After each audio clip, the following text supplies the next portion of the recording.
We do have some breaking news right now. A jury did reach a decision now in the E. Jean Carroll civil defamation trial against Trump. This is a huge win for E. Jean Carroll and quite an amount in this civil defamation trial. She is to be awarded $83.3 million.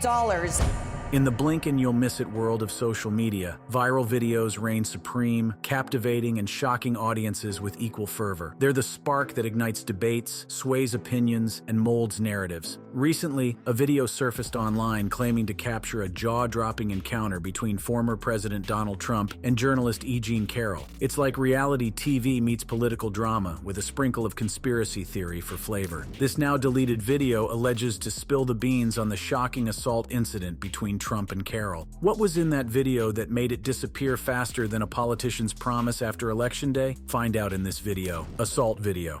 In the early hours of today, a video supposedly depicting Donald Trump mistreating E. Jean Carroll circulated on social media. The footage, which has since been removed, claimed to reveal shocking details of an alleged encounter between Trump and Carroll. However, upon closer examination, many noticed that none of the people in the video appeared to be Trump or Carroll. This led to speculation that the video might have been altered or created using artificial intelligence, casting doubt on its authenticity. This incident is part of a concerning pattern of fake videos targeting the former president. Recently, a manipulated audio clip purportedly featuring Trump talking to Jeffrey Epstein was also shared online. It seems these instances are part of a broader effort to smear Trump's reputation. Let's explore the shocking details and pivotal moments in E. Jean Carroll's legal fight against Trump. In the spring of 1996, E. Jean Carroll, a well-known advice columnist, found herself at Bergdorf Goodman, a luxury department store in Midtown Manhattan. At the time, Carroll had already gained recognition for her Ask E. Jean column in Elle magazine, which she had been writing for years. According to her account, as she perused the store, she suddenly came face to face with Donald Trump, the real estate mogul and future president of the United States. Trump, recognizing Carroll from her column, approached her and asked for assistance in buying a gift for a girl. What seemed like a harmless request quickly took a dark turn. As Carroll and Trump entered a dressing room, she alleges that he sexually assaulted her. Carroll said she confided in Lisa Birnbach, an author, and Carol Martin, a respected news anchor at New York City's CBS station. 23 years later, Carroll's story, once kept private, was thrust into the public eye through her book, What Do We Need Men For? The allegations against Trump were front and center, and the world was watching. However, Trump wasted no time in denying the claims. In a written statement circulated by the White House just hours after the publication, Trump dismissed Carroll's accusations, stating, "I've never met this person in my life. She's trying to sell a new book that should indicate her motivation. It should be sold in the fiction section." The following day, as Trump made his way to board Marine One on the White House South Lawn, a reporter confronted him about Carroll's allegations. Despite his earlier denial, the reporter presented a photograph showing Trump and Carroll together in the 1980s. Trump, seemingly caught off guard, brushed off the photo, claiming, "Standing with coat on in a line, give me a break with my back to the camera. I have no idea who she is. What she did it's terrible. What's going on? So it's a total false accusation and I don't know anything about her." Determined to seek justice, E. Jean Carroll took legal action against Donald Trump in November 2019. However, due to the statute of limitations, she was unable to pursue damages for the alleged assault itself. Instead, Carroll filed a defamation lawsuit against the former president. The lawsuit focused on Trump's written statement and his comments made on the White House South Lawn, where he not only denied the allegations, but also made remarks about Carroll not being his type. These statements, Carroll argued, had damaged her reputation and caused significant harm. Carroll's legal battle against Trump was far from straightforward. It involved navigating through multiple courts and complex legal proceedings. Yet, she remained resolute in her pursuit of justice, determined to hold Trump accountable for his words and actions. In September 2020, E. Jean Carroll's legal battle against former President Trump took a dramatic turn when the Trump-era Justice Department officially got involved. This development presented a potential way out for Trump, but it also added a new layer of complexity to the case. On September 8, 2020, under the provisions of the Westfall Act, the Justice Department sought to step in and substitute themselves as the defendant in Carroll's lawsuit. They argued that Trump's alleged defamatory statements were made within the scope of his employment as the President of the United States. By doing so, they aimed to shield Trump from personal liability and potentially dismiss the case. However, U.S. District Judge Lewis Kaplan rejected the Justice Department's effort just weeks later. This decision marked a significant setback for Trump and the Justice Department's attempt to intervene in the case. The legal battle quickly became messy, and it would go on to tie up the case for multiple years. years. With the rejection of the Justice Department's intervention, the Biden-era Justice Department inherited the case and continued to fight on appeal. The involvement of the Justice Department in Carroll's case raised questions about the extent of presidential immunity and the potential abuse of power. It also highlighted the significance of the Westfall Act, which provides legal protection to federal employees for actions taken within the scope of their employment. The Justice Department's attempt to substitute themselves as the defendant was seen by many as a strategic move to shield Trump from personal accountability. Critics argued that it was an abuse of power and an attempt to use the resources of the federal government to protect a former president from facing the consequences of his alleged actions. On November 24,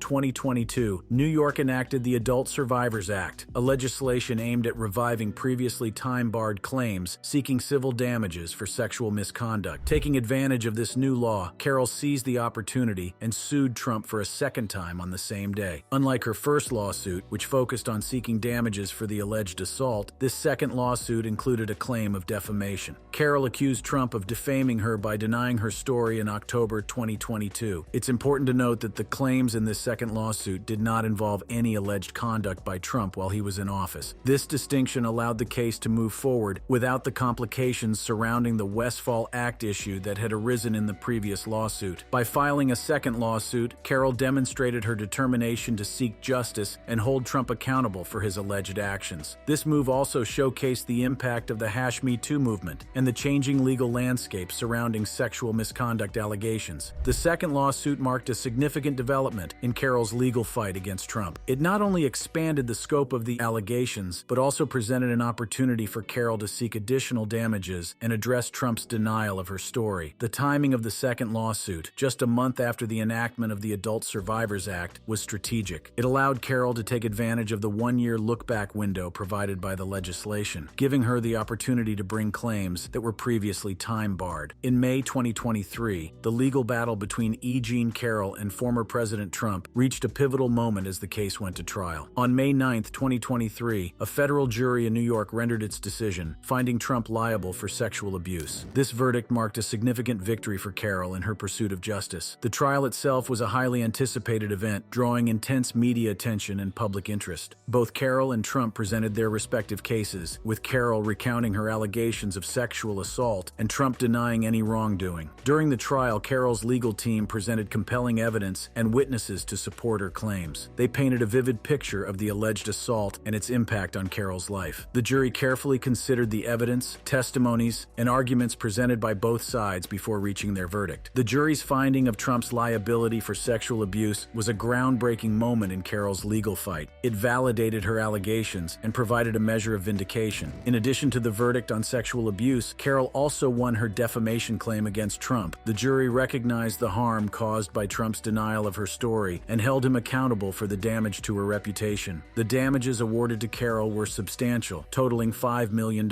However, the battle did not end with the jury's verdict. The day after the trial, Trump appeared at a pre-scheduled CNN town hall and once again denied Carroll's story. This prompted Carrooll to add these comments to her original defamation lawsuit, further escalating the legal drama. In response to Trump's denial, Carroll's legal team sought to hold him accountable for his continued public statements. They argued that his repeated denials constituted ongoing defamation and sought additional damages for the harm caused. As the legal battle between E. Jean Carroll and former President Trump continued to unfold, the summer of 2023 brought a series of pivotal moments that would shape the course of this high-profile case. In July 2023, after years of legal wrangling, the multi-year complicated legal fight took a dramatic turn. The Justice Department, which had been involved in the case, decided to step away, leaving Trump solely responsible for his actions. This decision came after a series of escalations in court proceedings that had involved federal judges in New York and the top local court in D.C. With the DOJ's departure, Carroll's first lawsuit gained momentum, moving closer to a resolution. In a significant victory for E. Jean Carroll, September 2023 brought a ruling that established Trump's liability in the first case, specifically the defamation suit. Judge Kaplan, presiding over the case, ruled that Trump's denials were automatically false and defamatory under the previous jury's verdict. This ruling handed Carroll a partial victory as it established Trump's responsibility for his statements. However, the issue of damages remained to be determined by a jury. December 2023 brought another series of dramatic events that added fuel to the already intense courtroom saga. In a last-ditch effort to avoid going to trial in the remaining case, case, Trump mounted an audacious strategy by attempting to assert immunity in the case on his own, without the involvement of the Justice Department. However, Judge Kaplan ruled that Trump had waited too long to assert immunity, deeming his attempt invalid. Despite this setback, an appeals court agreed to hear Trump's appeal on an expedited basis before the upcoming scheduled trial. On December 13, 2023, the Second U.S. Circuit Court of Appeals delivered a crucial ruling that affirmed Judge Kaplan's decision. This ruling cleared the path for the trial to proceed, leaving Trump with no further avenues to avoid facing the consequences of his alleged actions. On January 26, 2024, the courtroom was filled with anticipation as the second jury delivered their verdict. In a stunning turn of events, the jury ordered Trump to pay a staggering $83.3 million in damages to E. Jean Carroll. This verdict came as a result of Carroll's claim that Trump had defamed her when she initially came forward with her story in June 2019. The astronomical amount awarded by the jury shocked the legal and political spheres, making it one of the highest defamation verdicts in history. Unlike the first trial, Trump decided to attend much of the proceedings in January 2024. He even took the stand in his own defense, turning the trial into a campaign stop as he zigzagged between Manhattan Federal Court and New Hampshire. Trump's presence in the courtroom added drama and spectacle to an already highly charged trial. His impassioned statements and attempts to sway public opinion created a captivating narrative that kept many interested in the case. Even more penalty. Not long after this verdict, another judge delivered a devastating blow to Trump and the Trump Organization. The judge found them guilty of engaging in fraudulent business practices, resulting in a jaw-dropping fine of $355 million. New York Attorney General Letitia James, whose office brought the case against Trump, emphasized the gravity of the situation. She stated that when interest is factored in, Trump and the other defendants owe more than $450 million overall. And what's more, this amount will continue to increase every single day until the judgment is paid. The implications of this fine are immense. Not only does it represent a significant financial burden for Trump, but it also raises questions about the viability of his business empire. To gain further insight into the potential impact on Trump's cash, we turn to Jim Wheaton, a professor at William & Mary Law School who has studied corporate legal issues and Trump's finances. He said, "These legal penalties pose a substantial challenge for Trump. While he plans to appeal the ruling, he must meet appeal bond requirements within 30 days of the verdict. The clock is ticking, and the pressure is on. The $355 million fine, along with the accumulating interest, has the potential to significantly impact Trump's cash reserves." Wheaton explains that the judgment entered against Trump about a week ago has already set the 30-day appeal clock in motion. This means that Trump must secure the necessary funds within a limited time frame to meet the appeal bond requirements. Failure to do so could have dire consequences for his financial standing. Both the $355 million fine and the potential interest that will accrue until the judgment is paid have a direct impact on Trump's cash flow. While he has significant assets outside of his liquid assets, it is the cash reserves that would be the first thing he would need to dispose of to cover these penalties. Trump, who has long boasted about his net worth, estimated at $2.6 billion as of mid-February 2024, may find himself facing a harsh reality. In a deposition, he testified that he had approximately $400 million in cash assets. While this figure may seem substantial, it pales in comparison to the penalties he now faces. Dan Alexander, a Forbes editor who has closely tracked Trump's wealth over the years, sheds further light on the financial predicament Trump finds himself in. Trump's $400 million in cash assets, while a significant amount, is simply not enough to cover the penalties he is now obligated to pay. It's important to remember that these penalties are in the hundreds of millions of dollars. Even for someone with Trump's wealth, it's a staggering sum. The question then becomes, how will Trump secure the funds necessary to meet these penalties? The urgency of the situation cannot be overstated. Trump essentially has to put up or secure the cash for the entire amount in a relatively short period. Trump has long been known for his ability to capitalize on various situations, and his legal woes have been no exception. He has used the civil cases and the 4 criminal indictments he faces as opportunities to fundraise for his re-election campaign, all while arguing that he is being politically persecuted. In fact, some of Trump's supporters have taken matters into their own hands. A GoFundMe page created by Elena Cardone, the wife of investor Grant Cardone, specifically aims to help pay Trump's $355 million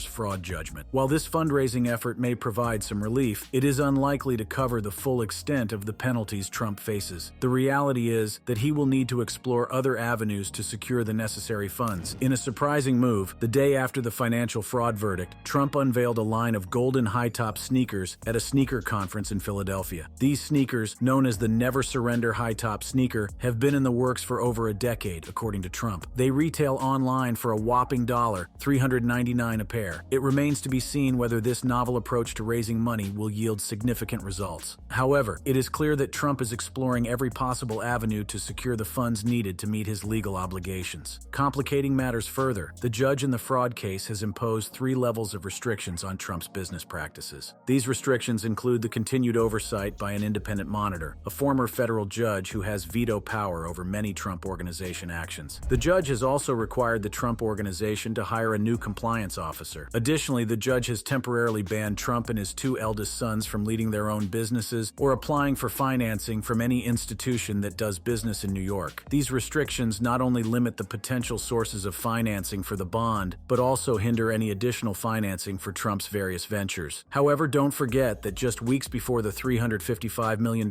fine for fraudulent business practices, a New York jury delivered another blow to Trump. They ordered him to pay $83 million in a defamation case brought by E. Jean Carroll. Trump needs to carefully consider how he will secure the funds to meet these penalties. During an exclusive interview with ABC News' Aaron Katersky, New York Attorney General Letitia James made it abundantly clear that she is prepared to take drastic measures to ensure that justice is served. If Trump does not have the funds to pay off the judgment, James stated that her office will seek judgment enforcement mechanisms in court, ultimately asking the judge to seize his assets. One building that James specifically mentioned is Trump's renowned 40 Wall Street skyscraper. As she emphasized her determination to collect the court-ordered disgorgement, James revealed that she looks at 40 Wall Street each and every day. Let's look at the details of the civil fraud case. At the center of the trial is none other than former President Donald Trump himself. Alongside him are 3 of his children, Donald Jr., Ivanka, and Eric Trump. But the defendants don't stop there. Several other company executives in the Trump Organization itself also face the heat in this trial. The lawsuit, filed by New York Attorney General Letitia James, accuses the Trumps and their company, the Trump Organization, of a wide range of fraudulent activities. At the heart of the allegations is the claim that the defendants knowingly and intentionally engaged in a scheme to deceive and defraud financial institutions, investors, and the public. One of the most significant allegations is that Donald Trump himself overstated his wealth by billions of dollars. The lawsuit claims that Trump inflated his net worth in order to secure loans and attract investors. By presenting a false image of his financial standing, Trump allegedly sought to bolster his reputation as a successful businessman and gain access to lucrative business opportunities. The lawsuit also alleges that the defendants falsified business records and issued false financial statements. These documents, according to the prosecution, were used to deceive financial institutions and investors into providing loans and investments based on inflated property values and financial projections. By misrepresenting the value of their properties by hundreds of millions of dollars, the defendants allegedly sought to secure more favorable loan terms and attract greater investment. Furthermore, the lawsuit asserts that the defendants conspired to carry out these fraudulent activities. It claims that they worked together to create a web of deceit, with each defendant playing a specific role in the scheme. The prosecution intends to demonstrate that the defendants had the intent to defraud when falsifying the records, and that they conspired to use these false statements to pursue and obtain financial benefits. Throughout the trial, the prosecution presented a wealth of evidence to support these allegations. Financial records, emails, and testimonies from former employees shed light on the inner workings of the Trump Organization and the extent of the alleged fraud. Experts in accounting practices were called to testify, providing insights into the methods used to arrive at the inflated valuations of Trump's properties. On the other side, Chris Kaiser, an attorney for Trump, presented the defense's case by asserting that the statements were true and accurate in all material respects. Kaiser highlighted the expertise of their accounting experts, who would testify to the legitimacy of the accounting practices used to arrive at the valuations. He also challenged the credibility of the government's case, referring to former Trump attorney Michael Cohen as a serial liar, whose testimony formed a significant part of the prosecution's evidence. Throughout the trial, several significant testimonies and developments captured the attention of the courtroom and the public. One of the most highly anticipated moments came when Trump himself took the stand to testify. On November 6th, he faced intense questioning from both the prosecution and the defense, providing insights into his involvement in the alleged fraudulent activities. Trump's testimony was closely scrutinized, as his words carried weight in determining the outcome of the trial. In addition to Trump's testimony, his children Donald Jr., Ivanka, Ivanka, and Eric Trump, also took turns on the stand, providing their perspectives on the allegations and their roles within the Trump Organization. Their testimonies offered a glimpse into the inner workings of the company and shed light on the extent of their involvement in the alleged fraud. The defense, on the other hand, sought to challenge the prosecution's evidence and narratives. They called their own experts to testify, presenting alternative explanations for the discrepancies in the financial records and challenging the prosecution's claims of fraud. After carefully considering the evidence and arguments presented throughout the trial, Judge Engoron issued his ruling on February 16th. In a scathing 92-page decision, he found the defendants liable for the alleged fraudulent activities and imposed significant penalties that would have a profound impact on their finances and future business endeavors. In addition to the substantial fines, Judge Engoron imposed restrictions on the defendants' ability to conduct business in New York. For a period of 3 years, Trump and the Trump Organization are barred from seeking loans from financial institutions within the state. This restriction severely limits their financial capabilities and may have long-lasting effects on their ability to engage in future business ventures. Furthermore, the judge issued a 3-year ban on Trump from serving as an officer or director of any New York corporation. This prohibition prevents Trump from holding influential positions within companies based in the state, further limiting his ability to conduct business and exert his influence in the corporate world. The penalties did not stop there. Trump's sons, Eric and Donald Jr., who hold executive positions within the Trump Organization, were also subject to additional penalties. The judge ordered them to face consequences for their involvement in the alleged fraudulent activities. 2 former executives of the Trump Organization, Alan Weisselberg and Jeffrey McConney, were also handed lifetime bans against serving in the financial control function of any New York corporation. Judge Engoron did not mince words in his ruling. He described the frauds committed by the defendants as leaping off the page and shocking the conscience. He criticized their lack of contrition and remorse, stating that their actions bordered on pathological. Right now, Trump can't appeal the decision right away. The court still needs to finish the paperwork to make the decision official. After that, Trump can appeal to New York's appellate division, a court above the one where the trial was held. Trump's legal team will likely ask for a stay, which is a request to stop the decision from being enforced while they appeal. Trump can get a stay by providing money, assets, or a bond to cover what he owes. The process of appealing a court decision can take several months or even a year. If Trump loses at the appellate division, he can try to have his case heard by the state's highest court, the Court of Appeals. Whether or not he pursues further appeals depends on his legal team's advice and their assessment of his chances of success. Any appeal is likely to focus on several key points. Trump's lawyers have accused Judge Engoron of bias, which they may argue as a reason to overturn the verdict. They may also raise objections to the legal aspects of Letitia James's lawsuit, arguing that the consumer protection statute she used is meant for businesses, not individuals. It's important to note that Trump's legal team has challenged Judge Engoron's rulings multiple times, even during the trial. They objected to a gag order and were fined for violations after Trump made a false social media post about a court staffer. These challenges show a pattern of resistance to Engoron's decisions. Trump's lawyers say some allegations in the case are too old to be considered, and they argue that the judge didn't follow a ruling to limit the trial's scope. As the appeal continues, attention will turn to higher courts and Trump's legal team's arguments. The appeal's outcome will decide the case and its impact on the big civil fraud verdict. With 4 criminal cases ongoing, the financial penalties and legal battles might distract Trump from his political goals. If you enjoyed this video, click on the card showing on your screen right now for more videos.